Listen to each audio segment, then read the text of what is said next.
Margaret Maggie Thompson stood in her kitchen, carefully arranging flowers in a vase. At 68, her hands weren't as steady as they used to be, but she was determined to make everything perfect for her 45th wedding anniversary. The morning sun streamed through the windows of her beautiful home in Traverse City, Michigan, casting a warm glow on the spotless countertops. As she worked, Maggie's mind wandered to her younger days. She remembered the feeling of clay between her fingers, the smell of paint, and the joy of creating something beautiful. Art had once been her passion, her dream, but life had a way of changing plans. "Robert will be home soon," she muttered to herself, glancing at the clock. Her husband, a successful businessman, was always punctual. She smoothed down her dress and tucked a stray strand of silver hair behind her ear. Maggie's eyes fell on a dusty sketchbook tucked away on a high shelf. She hesitated for a moment, then reached for it. As she flipped through the yellowed pages, a flood of memories washed over her. There were drawings of landscapes, portraits of strangers on busy streets, and abstract pieces that spoke of dreams long forgotten. A car door slammed outside, startling Maggie. She quickly closed the sketchbook and returned it to its hiding place. Robert was home early. His voice called from the entryway. "Are you home?" "In the kitchen, dear," she replied, plastering on a smile. Robert walked in, his suit immaculate as always. He gave Maggie a quick peck on the cheek before loosening his tie. "The flowers look nice," he said, barely glancing at them. "Thank you. I thought we could have a special dinner tonight to celebrate our anniversary," Maggie suggested hopefully. Robert's face fell. "Oh, I'm sorry, honey. I completely forgot. I have a late meeting tonight. Rain check." Maggie's heart sank, but she nodded, maintaining her smile. "Of course, dear. No problem at all." As Robert headed upstairs to change, Maggie's eyes drifted back to the hidden sketchbook.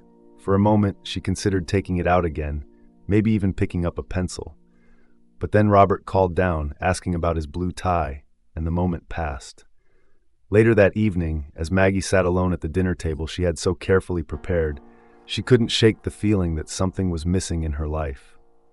The house was beautiful, her marriage seemed stable, but there was an emptiness she couldn't quite name. She wandered into Robert's study, thinking she might leave him a note about rescheduling their anniversary dinner. As she searched for a pen, her eyes fell on a stack of financial documents. Curiosity got the better of her, and she began to leaf through them. What she saw made her blood run cold. Investments she'd never heard of, large sums of money moved around, and what looked like significant losses. Maggie's hands shook as she put the papers back exactly as she'd found them. As she lay in bed that night, Robert snoring softly beside her, Maggie stared at the ceiling. The comfortable life she thought she had suddenly felt like a house of cards, ready to collapse at any moment. She closed her eyes, trying to push away the gnawing fear in her stomach. Tomorrow, she decided. Tomorrow she would talk to Robert about what she'd seen.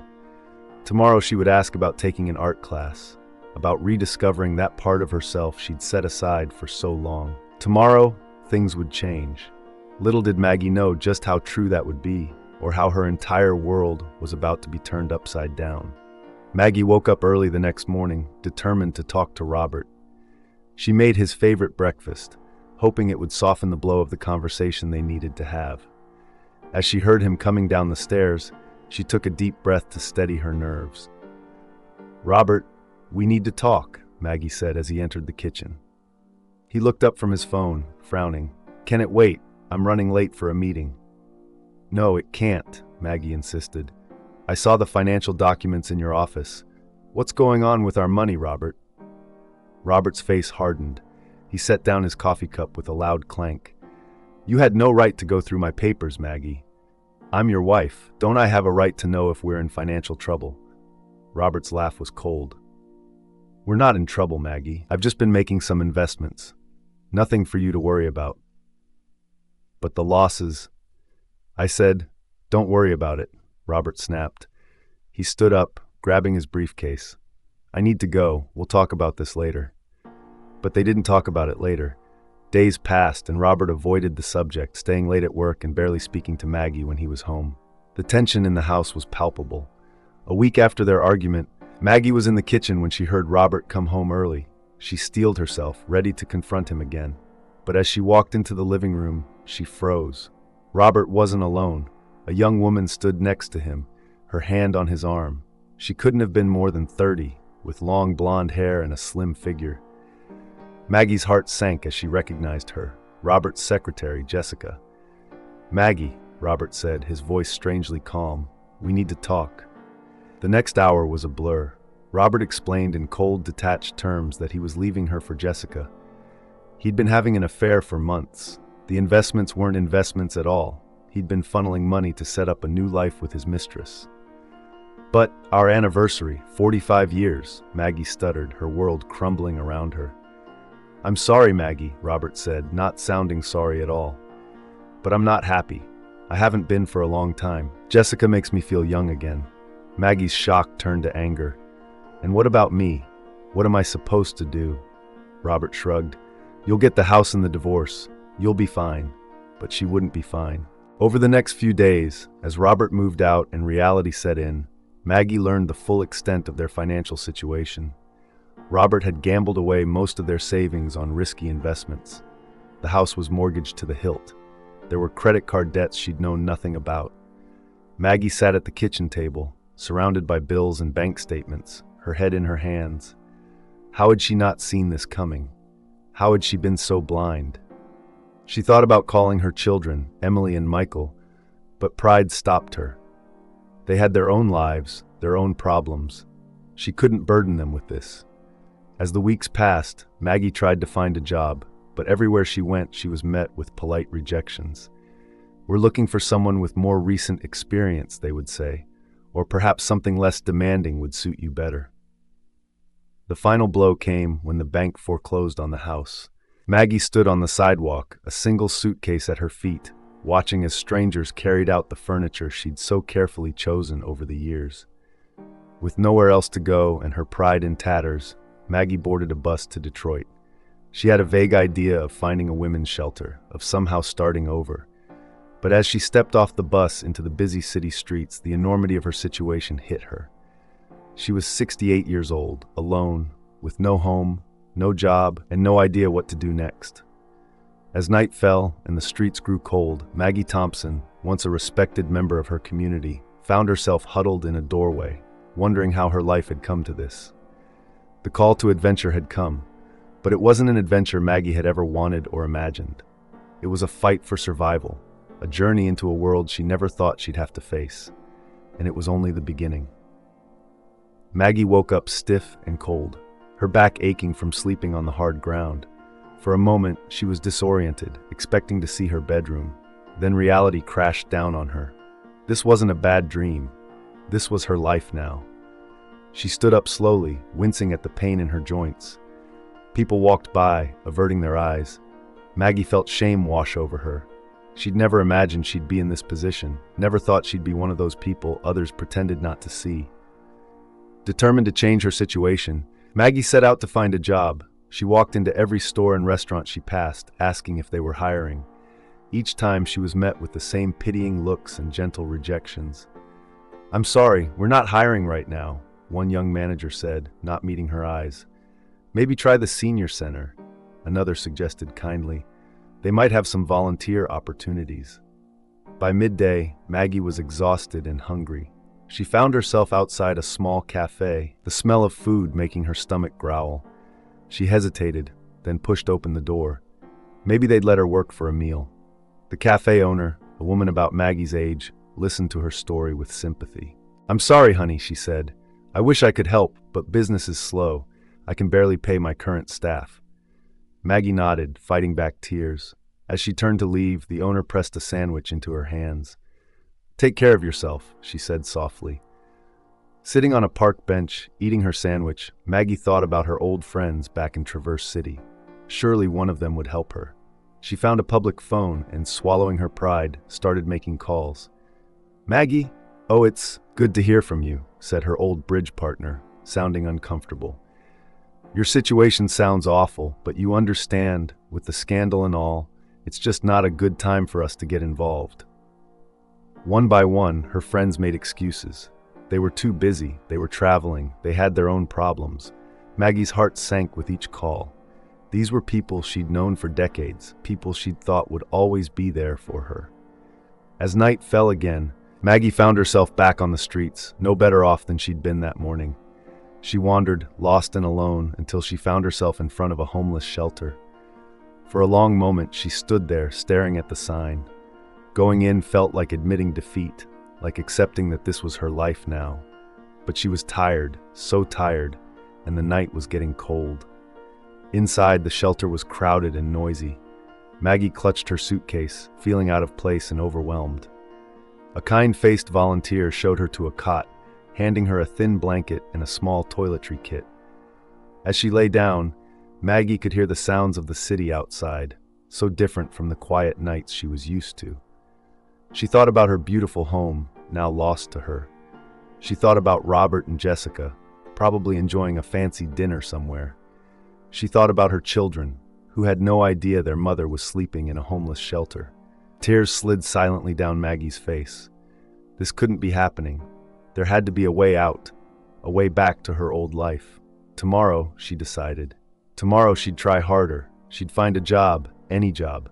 She'd figure out a way to contact Emily or Michael without worrying them. She'd find a way to make this all go away. But as Maggie drifted off to sleep, a small voice in the back of her mind whispered that maybe there was no going back. Maybe this was her life now, and she'd have to find a way to accept it. The next morning, Maggie was woken by a commotion.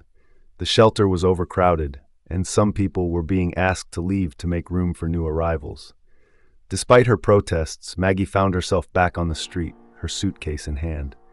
As she stood there, watching the shelter door close behind her, Maggie felt a wave of despair wash over her.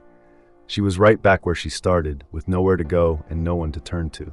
For the first time, Maggie truly understood the enormity of what had happened to her. This wasn't just a temporary setback. This was her new reality, and no amount of denial or wishful thinking was going to change that. With a heavy heart, Maggie picked up her suitcase and started walking. She didn't know where she was going, but she knew she couldn't stay where she was. The journey she'd been trying so hard to refuse was calling her, whether she was ready for it or not. Maggie wandered the streets of Detroit, her feet aching and her spirit broken. The sun was setting, casting long shadows across the city. She'd been walking all day, trying to find a safe place to spend the night. As darkness fell, the streets became more threatening. Maggie clutched her suitcase tighter, her heart racing as she passed shadowy alleys and groups of rough-looking men. Suddenly, a hand grabbed her arm. Maggie spun around, face to face with a man whose eyes were wild and desperate. "Give me your money," he demanded, his grip tightening. Maggie's voice shook as she replied, "I don't have any money. Please let me go." The man's face twisted with anger. He reached for her suitcase, but before he could grab it, a sharp voice cut through the night. "Hey, leave her alone." An older woman appeared, brandishing a sturdy walking stick. The man hesitated, then released Maggie and ran off into the darkness. Maggie's rescuer turned to her, concern etched on her weathered face. "Are you all right, dear?" Maggie nodded, still shaking. "Thank you. I don't know what I would have done." The woman introduced herself as Evelyn. She was in her mid-70s, with silver hair and kind eyes that crinkled when she smiled. "You're new to the streets, aren't you?" she asked gently. Maggie nodded, tears welling up in her eyes. Evelyn patted her arm. "Come on, let's find somewhere safer to talk." Evelyn led Maggie to a small, hidden alcove between two buildings. It was sheltered from the wind and out of sight from the main street.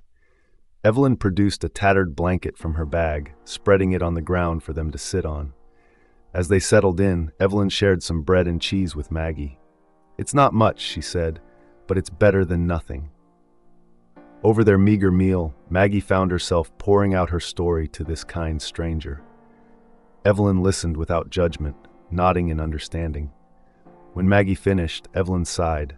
"I know how you feel, dear. I was once in your shoes." Evelyn explained that she had been a respected art gallery owner in New York, but a fraudulent art scheme had cost her everything: her gallery, her savings, her reputation. "I ended up here, starting over from nothing," she said. Maggie was shocked. "But how do you survive?" Evelyn smiled sadly. "You learn. You adapt. It's not easy, but you're stronger than you think." As the night wore on, Evelyn shared her knowledge of street life with Maggie. She taught her about safe places to sleep, where to find food, and how to protect herself. The most important thing, Evelyn said, is to never lose hope. This isn't the end of your story, Maggie. It's just a difficult chapter. Maggie felt a spark of something she hadn't felt in days: hope. Thank you, Evelyn. I don't know how to repay you for your kindness. Evelyn waved her hand dismissively. Just pay it forward someday. That's how we survive out here, by helping each other. As they prepared to sleep, Evelyn mentioned something that caught Maggie's attention. You know, the art world hasn't changed much. There are still people out there taking advantage of artists and collectors. People like Victoria Blackwell. Maggie's eyebrows raised. Victoria Blackwell, who's that? Evelyn's face darkened. A powerful gallery owner. She's got her fingers in every pie in the art world, but there's something not right about her business. I could never prove it, but I always suspected she was involved in some shady dealings. Maggie filed this information away, curious, despite her current situation. As they settled down to sleep, Maggie felt a mix of emotions. She was still scared and uncertain about her future, but for the first time since her world fell apart, she didn't feel completely alone. Evelyn's last words before they drifted off stayed with Maggie. Remember, dear, it's never too late to start over. Tomorrow is a new day, and who knows what opportunities it might bring. With those words echoing in her mind, Maggie fell into a fitful sleep, unaware that tomorrow would indeed bring an opportunity that would change the course of her life once again. Maggie woke to the sound of Evelyn gently shaking her. Come on, dear, Evelyn said. We need to move before the morning crowd comes through. As they packed up their meager belongings, Evelyn suggested they head to a nearby recycling center. Sometimes you can find useful things there, she explained. And if we're lucky, we might make a few dollars from cans and bottles. They walked together, Maggie feeling slightly more confident with Evelyn by her side. The recycling center was a large, fenced-in area filled with mounds of discarded items. As they approached, Maggie noticed a sleek black car parked nearby, looking out of place in the rundown neighborhood. That's odd, Evelyn muttered, frowning at the car. As they entered the center, Maggie's attention was drawn to a woman in expensive clothing, her hair perfectly styled. She was speaking to a worker, gesturing towards a large object covered with a tarp. Evelyn tensed beside her. That's her, she whispered. Victoria Blackwell. Maggie watched as Victoria handed the worker an envelope, then turned and walked briskly back to her car. The worker waited until she drove away before removing the tarp, revealing a large sculpture underneath. Maggie gasped. Despite years away from the art world, she recognized the piece immediately. That's a Hartley, she said, her voice filled with awe. It's worth millions. What's it doing here? Evelyn's eyes narrowed. Nothing good, I'd wager. They watched as the worker carelessly tossed the sculpture onto a pile of scrap metal. Maggie felt a pang in her heart, seeing such a beautiful piece treated so roughly. We have to do something, Maggie said, surprising herself with her determination. Evelyn looked at her skeptically. Like what? We're just two homeless women, Maggie. Who's going to listen to us? But Maggie was already moving towards the sculpture. She approached the worker, mustering all the confidence she could. Excuse me, but do you know what you have here? The worker shrugged. Just some junk some rich lady wanted to get rid of. Why, you want it? Maggie hesitated for a moment, then nodded. Yes, actually, I do. The worker laughed. Knock yourself out, lady. It's all trash to me. With Evelyn's help, Maggie managed to move the sculpture to a secluded corner of the recycling center. As they uncovered it fully, Maggie's hands trembled with excitement. It's authentic, she breathed, her artist's eye taking in every detail. But why would Victoria Blackwell want to destroy it? Evelyn's face was grim. I have a few theories, none of them good. But Maggie, what are we going to do with it? We can't exactly walk down the street with $1 million sculpture. Maggie sat back, her mind racing. For the first time in days, she wasn't thinking about her own problems. She was focused, energized, feeling more like her old self than she had since Robert left. We need to investigate, Maggie said firmly. Something's not right here, and I want to know what it is. Evelyn studied Maggie's face, a slow smile spreading across her features. Well, look at you, she said. Yesterday you were lost and hopeless. Today, you're ready to take on the Detroit art world." Maggie laughed, surprising herself. "I guess I just needed a purpose," she said. "And this feels right." As they sat there, planning their next move, Maggie felt a shift inside her. The world was still a scary, uncertain place, but now she had a direction, a goal. She wasn't just surviving anymore, she was embarking on a mission. Evelyn squeezed her hand. "You know this won't be easy, right? We're way out of our depth here." Maggie nodded, a determined glint in her eye. "I know, but I also know that this is important. And for the first time in a long time, I feel like I can make a difference." As they covered the sculpture back up and prepared to leave the recycling center, Maggie took one last look at it. This was more than just a valuable piece of art. It was a lifeline, a chance to reclaim her identity, and maybe, just maybe, find her way back to the world she'd lost. With Evelyn by her side, Maggie stepped out of the recycling center and into her new adventure. The first threshold had been crossed. There was no going back now. The next morning, Maggie and Evelyn set out with a plan. They'd visit local art galleries, trying to gather information about Victoria Blackwell and the art scene in Detroit. Maggie felt a mix of excitement and nervousness as they approached the first gallery. "Remember," Evelyn whispered, "we're just browsing. Don't mention Victoria or the sculpture yet." Maggie nodded, smoothing down her wrinkled clothes. She felt painfully out of place as they entered the sleek, modern gallery. The receptionist eyed them suspiciously. "Can I help you?" she asked, her tone making it clear that she doubted they could afford anything. Maggie straightened her back. "We're just looking, thank you." As they moved through the gallery, Maggie felt her confidence growing. She found herself discussing the artworks with Evelyn, her knowledge flowing back easily. A young man, overhearing their conversation, approached them. "You seem to know a lot about art," he said, introducing himself as Sam, an aspiring artist. Maggie smiled. "I used to be an artist myself, a long time ago." Sam's eyes lit up. "Really? That's awesome. Hey, would you mind taking a look at some of my work? I could use some advice." Before Maggie could respond, the receptionist appeared. "I'm sorry, but if you're not buying anything, I'm going to have to ask you to leave." Sam frowned. "They're with me," he said quickly. "I'm showing them my portfolio." The receptionist hesitated, then nodded curtly before walking away. Sam grinned at Maggie and Evelyn. "Sorry about that. Some people can be real jerks. Want to grab a coffee? My treat." Over coffee, Sam showed them his sketches. Maggie found herself truly engaged for the first time in days, offering advice and encouragement. As they talked, Sam opened up about the challenges of being a young artist in Detroit. "It's tough, you know. The big galleries, they don't want to take a chance on unknown artists, and there are rumors about some shady stuff going on." Maggie leaned in. "Shady stuff? Like what?" Sam lowered his voice. "Well, I've heard stories about artists being exploited, galleries involved in fraud. There's this one gallery owner, Victoria Blackwell, who everyone's scared of." Maggie and Evelyn exchanged glances. "What do you know about her?" Maggie asked casually. Sam shrugged. "Not much, just that she's powerful and not someone you want to cross." As they left the coffee shop, Maggie felt a renewed sense of purpose. They had an ally in Sam, and a clearer picture of what they were up against. Their next stop was a smaller, more eclectic gallery. As they browsed, a distinguished-looking man approached them. "Good afternoon, ladies. I'm Jack Fleming, the owner. Can I help you with anything?" Maggie took a deep breath. It was time to take a risk. "Actually, Mr. Fleming, we were hoping to discuss something with you. It's about a sculpture we've come across." Jack's eyebrows raised.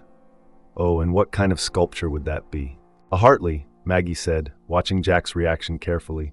Jack's face remained neutral, but Maggie noticed a flicker of interest in his eyes. "That's quite a find. Why don't we discuss this in my office?"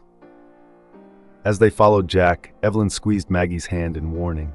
They were stepping into unknown territory now. In his office, Jack listened intently as Maggie gave a vague description of finding the sculpture, carefully omitting any mention of Victoria Blackwell. "This is very interesting," Jack said when she finished. "If what you're saying is true, that sculpture could be worth a substantial amount. I'd be very interested in seeing it." Maggie hesitated. "We're not looking to sell it. We just want to understand why it was being discarded." Jack leaned back in his chair, studying them. Ladies, I'll be frank. Findings like this can be complicated. There are people in the art world who might not appreciate you asking questions about this sculpture. People like Victoria Blackwell. Evelyn asked boldly. Jack's face hardened. I'd be careful about throwing that name around if I were you. Miss Blackwell is a powerful woman with a lot of influence. As they left the gallery, Maggie's mind was racing. They'd confirmed that something strange was going on, but they'd also potentially made themselves targets. We need to be careful, Evelyn warned as they walked. We're dealing with people who have a lot more power and resources than we do. Maggie nodded, feeling a mix of fear and determination. They were in deep now, but there was no turning back. Whatever was going on with that sculpture and Victoria Blackwell, Maggie was determined to uncover the truth. As they headed back to their makeshift shelter, Maggie realized that this quest had given her something she'd been missing, a sense of purpose. Despite the dangers, she felt more alive than she had in years. The tests were just beginning, but Maggie was ready to face them head-on. Maggie woke up early, her mind already racing with plans for the day. As she and Evelyn shared a meager breakfast, Maggie broached a subject she'd been avoiding. I think I need to try contacting my children, she said hesitantly. Evelyn nodded encouragingly. Family is important, Maggie. They should know what's happening. With a deep breath, Maggie headed to a nearby public library. She sat at a computer, staring at the screen for a long moment before typing out an email to her daughter, Emily. Dear Emily, she wrote, I hope this email finds you well. I wanted to let you know that things have changed in my life. Maggie paused, struggling to find the right words. How do you tell your successful lawyer daughter that you're homeless? After several attempts, Maggie finally sent a brief message, asking Emily to call her at the library's number. Then she waited, her stomach in knots. The call came an hour later. Mom, Emily's voice was a mix of confusion and concern. What's going on? Where are you? Maggie took a deep breath and explained everything. Robert's betrayal, the financial ruin, her current situation. The line was silent for a long moment after she finished. Why didn't you call me sooner? Emily's voice was cold. Did you think I wouldn't help? I didn't want to be a burden, Maggie said softly. Emily's laugh was bitter. A burden. Mom, you've been a burden my whole life, always putting Dad first, never having time for us kids, and now you're in trouble and you still don't reach out. The call ended with Emily promising to wire some money, but her words left Maggie feeling hollow. She hadn't realized how much resentment her daughter harbored. Feeling dejected, Maggie tried calling her son, Michael. The conversation was less confrontational, but Michael seemed distracted and distant. He offered financial help, which Maggie gently refused.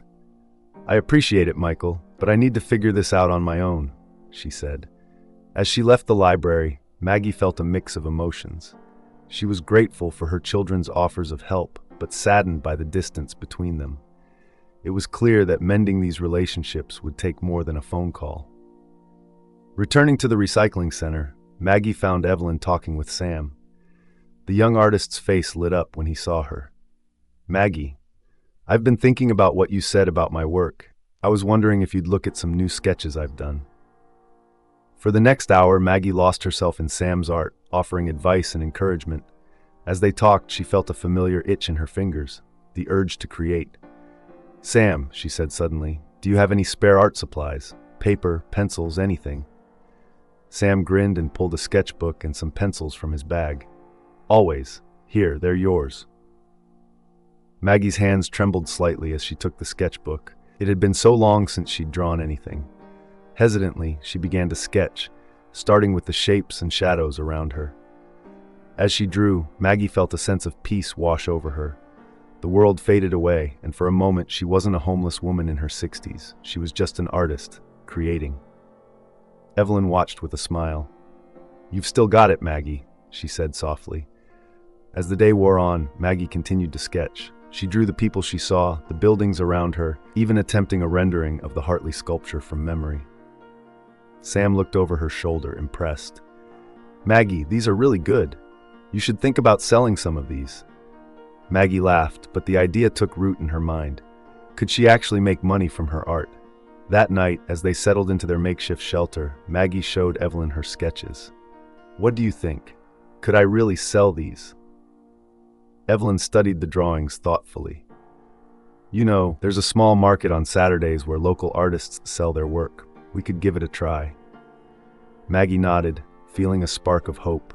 It wasn't much, but it was a start, a way to potentially earn some money and reclaim her identity as an artist. As she drifted off to sleep, Maggie's mind was filled with images and ideas.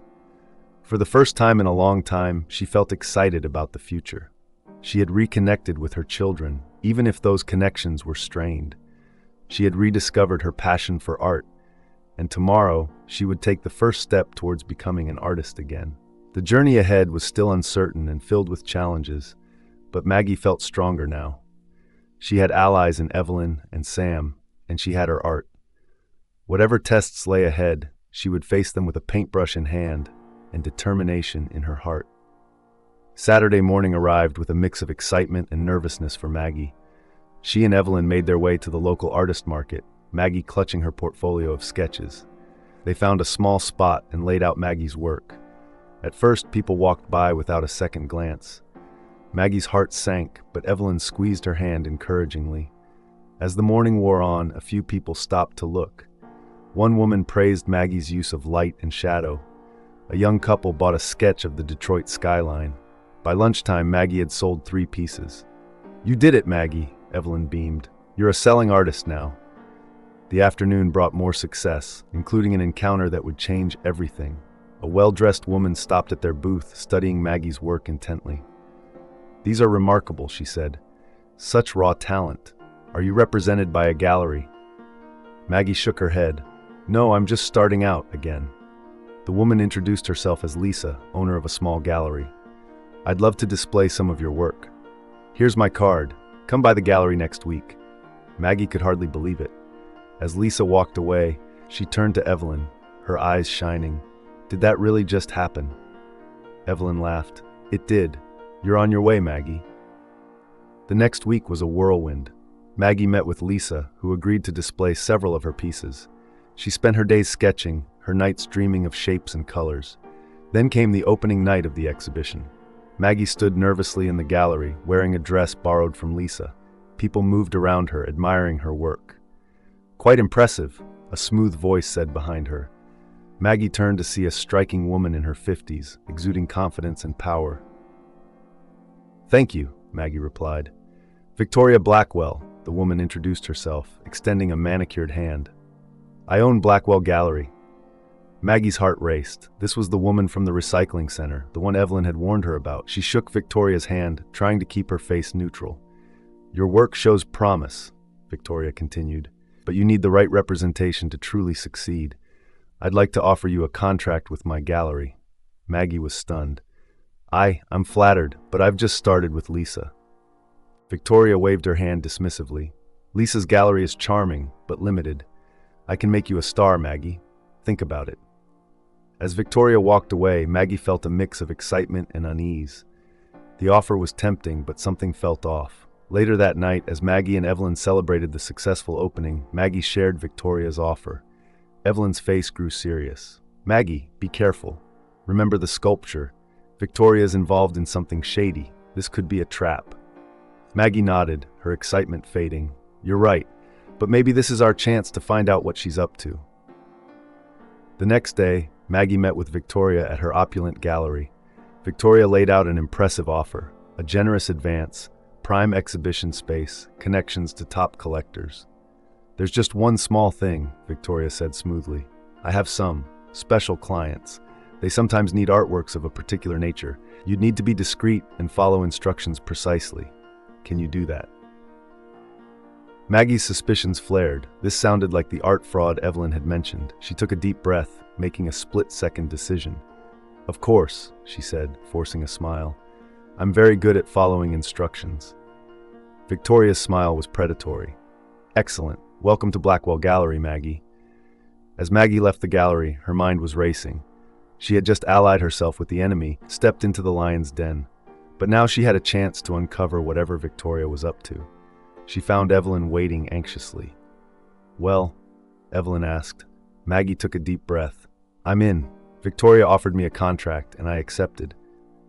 Evelyn's eyes widened in alarm. Maggie, do you know what you're getting into?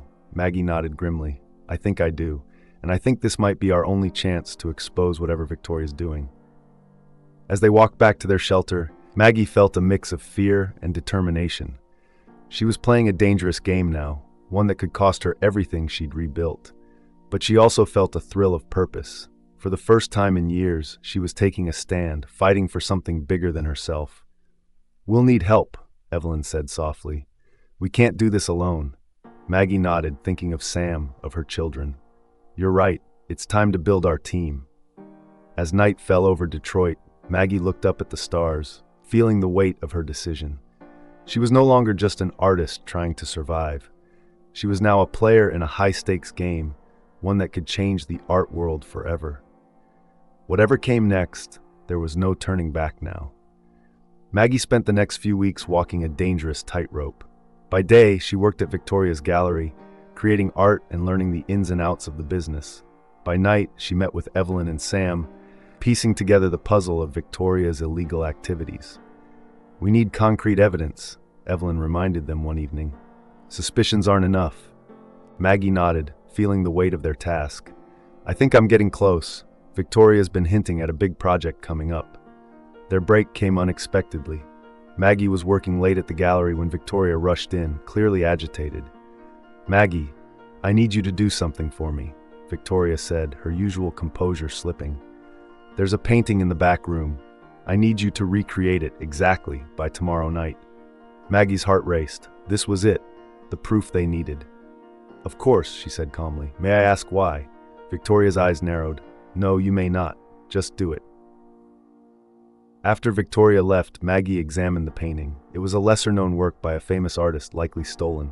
She took photos with her phone, her hands shaking. The next day, Maggie met Sam at a cafe. I need your help, she said, showing him the photos. Can you recreate this digitally? Sam whistled low. That's some valuable art, Maggie, but yeah, I can do it. While Sam worked on the digital recreation, Maggie made a difficult decision. She called Emily. Mom. Emily's voice was surprised. Is everything okay? Maggie took a deep breath. Emily, I need your help. It's about something illegal happening in the art world. There was a long pause. What have you gotten yourself into, Mom? Maggie explained everything. The sculpture, Victoria's gallery, the suspected fraud. To her surprise, Emily listened without interrupting. This is serious, Mom, Emily said finally. You could be in danger. I know, Maggie replied, but I can't walk away now. Will you help me? Another pause. Okay, I'll look into it, but promise me you'll be careful. That night, Maggie returned to the gallery with Sam's digital recreation printed and aged to look like the original. Victoria inspected it closely. Perfect, she said, relief evident in her voice. You've done well, Maggie. As Victoria locked the fake in a secure room, Maggie's phone buzzed. A text from Emily. Found something. Meet tomorrow. The next day, Maggie, Evelyn, and Sam met Emily at her hotel room. Emily spread out a stack of documents on the bed.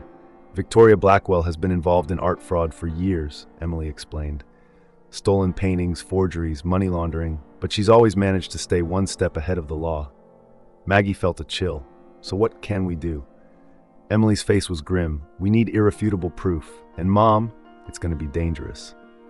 As they formulated a plan, Maggie felt a mix of fear and determination.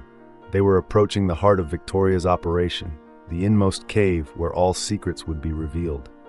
Later that week, Victoria approached Maggie with another task. We're having a special event for our top clients, she said. I need you to prepare some special pieces. Maggie nodded, understanding the implication. This was their chance. The night of the event arrived. Maggie, wired with a hidden microphone provided by Emily, mingled with the guests. She watched as Victoria led select clients to a back room where the special pieces, including fakes Maggie had helped create, were displayed. As Victoria began discussing prices and provenance, Maggie felt her heart pounding. They were so close to exposing everything. Suddenly, Victoria's eyes locked with Maggie's across the room.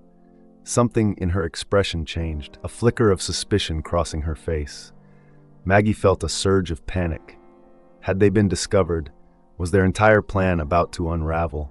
As Victoria started moving towards her, Maggie realized they were standing on the precipice. The next few moments would determine everything.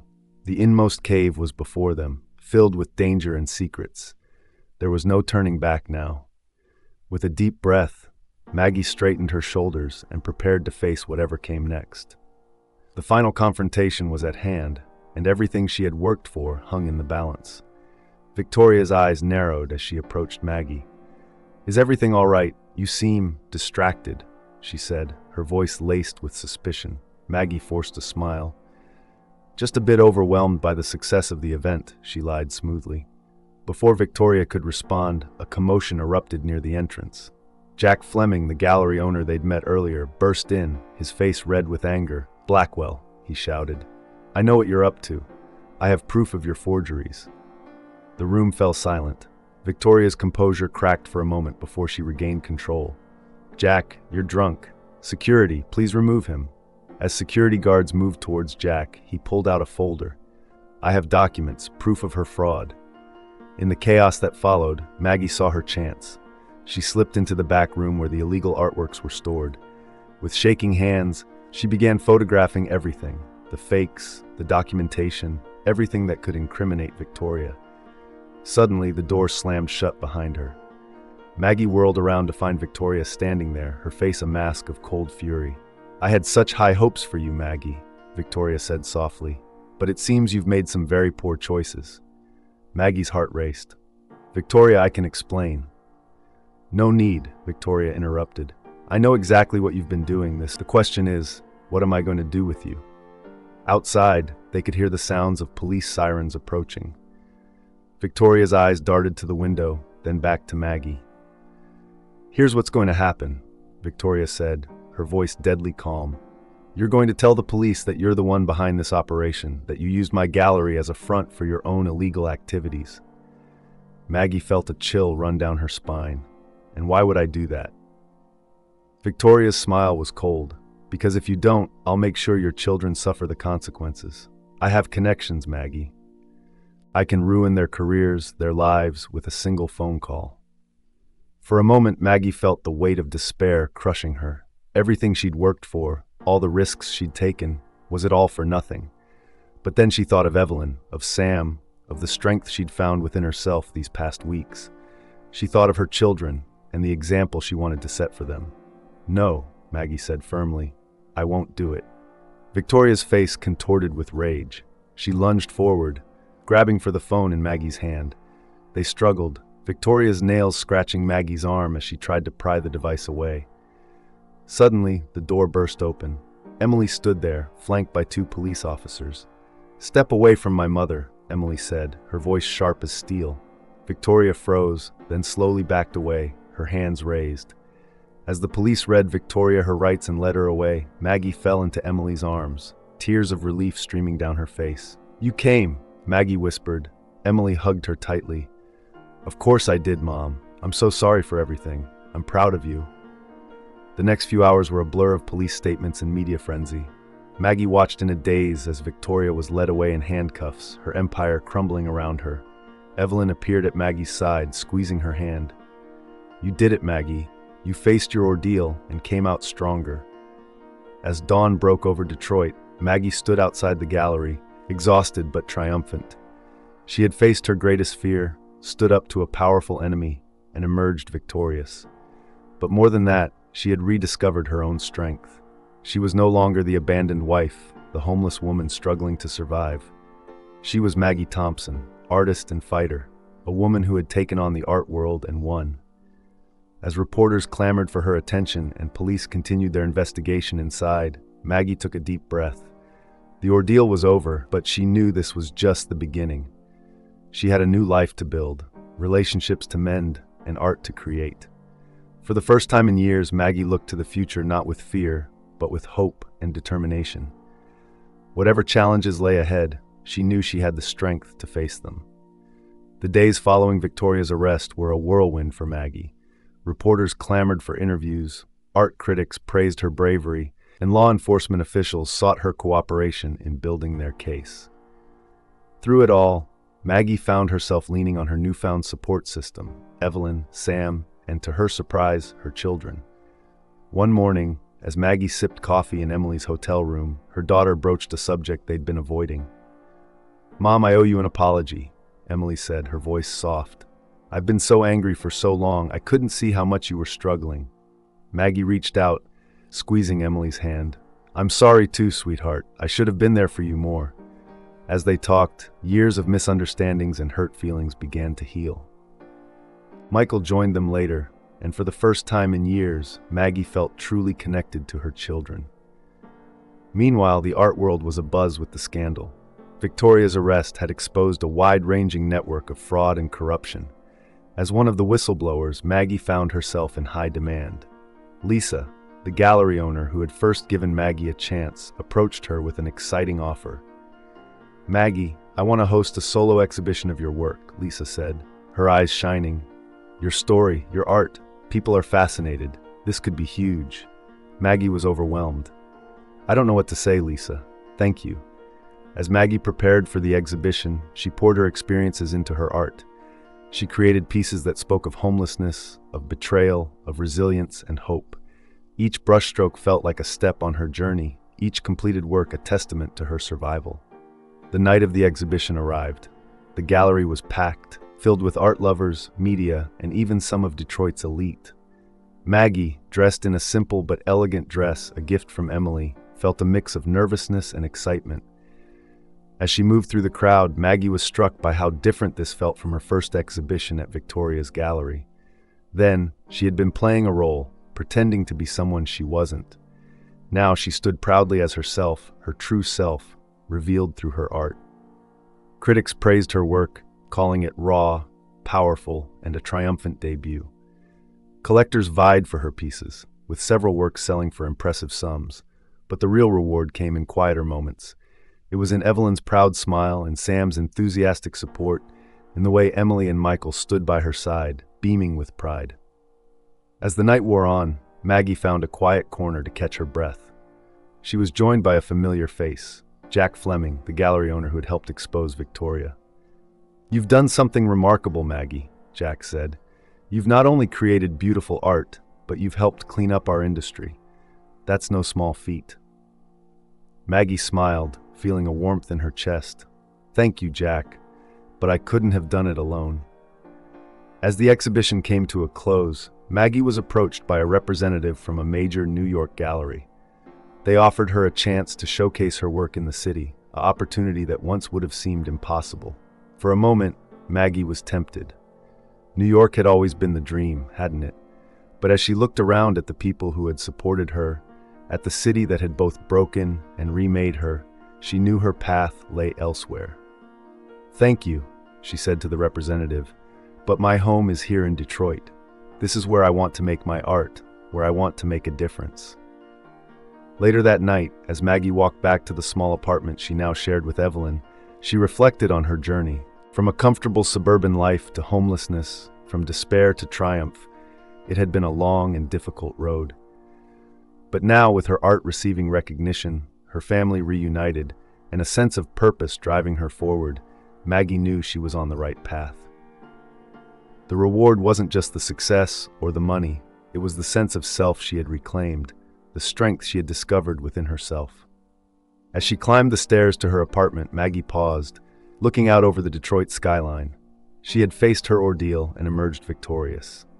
Now, it was time to take the road back, not to her old life, but to a new one she would build on her own terms. With a smile, Maggie opened her apartment door, ready to face whatever challenges tomorrow might bring.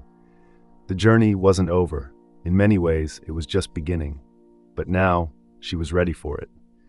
A year had passed since Maggie's life-changing exhibition. The small apartment she shared with Evelyn was now filled with canvases, sculptures, and the warm glow of creativity. Maggie stood by the window, brush in hand, working on her latest piece, a vibrant cityscape of Detroit. The doorbell rang, interrupting her flow. It was Emily, clutching a newspaper. "Mom, have you seen this?" she asked excitedly, thrusting the paper towards Maggie. Maggie's eyes widened as she read the headline, "Local artist Maggie Thompson nominated for prestigious national award." She could hardly believe it. Her journey from homelessness to acclaimed artist was being recognized on a national level. "We have to celebrate." Emily exclaimed, hugging her mother tightly. As news of the nomination spread, Maggie found herself at the center of attention once again. Interviews, photo shoots, and congratulatory calls flooded in. But amid the excitement, Maggie remained grounded, never forgetting the path that led her here.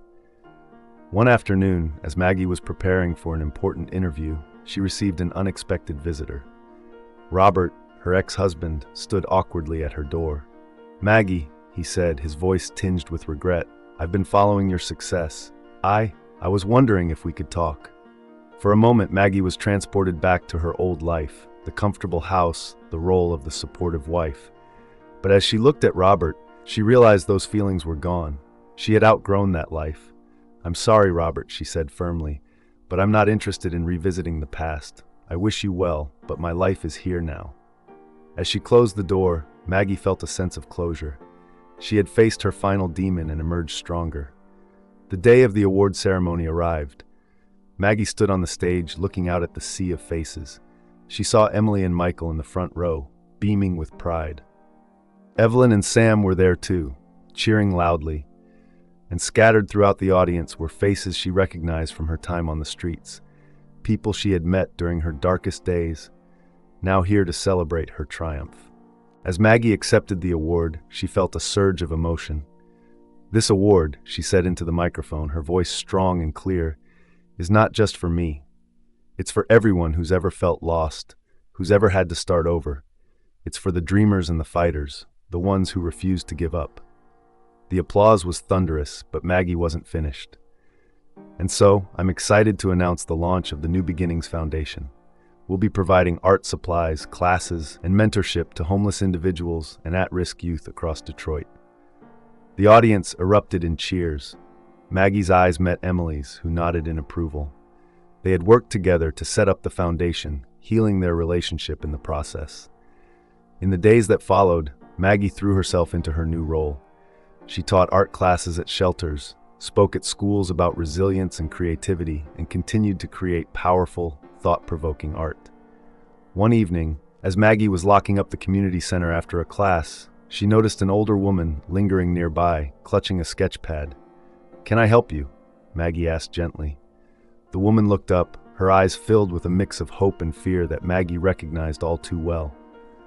I've always wanted to be an artist," the woman said hesitantly, "but I thought it was too late for me." Maggie smiled, remembering her own journey. "It's never too late," she said, opening the door wide. "Come on in, let's take a look at your work." As Maggie sat with the woman, offering encouragement and advice, she felt a profound sense of fulfillment. This was her elixir, not just the art she created, but the lives she could touch, the hope she could inspire. Later that night, Maggie stood in her studio, surrounded by her creations. On one wall hung the first sketch she'd made after rediscovering her passion, a simple drawing of the Detroit skyline. Next to it was her latest piece, a complex, vibrant representation of the same view.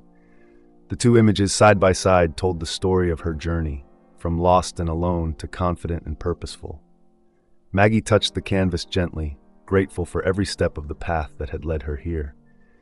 As she picked up her brush to continue working, Maggie felt a sense of peace wash over her. She had faced her darkest fears, emerged victorious, and now returned with the wisdom and strength to help others. Her story wasn't just about personal triumph. It was about the power of second chances, the importance of community, and the transformative nature of art. Maggie Thompson, once a forgotten woman on the streets of Detroit, had become a beacon of hope and inspiration. And as she applied paint to canvas, she knew that this was just the beginning of a new chapter, one filled with purpose, passion, and the joy of creating not just art, but positive change in the world around her. If Maggie's journey touched your heart, don't keep it to yourself.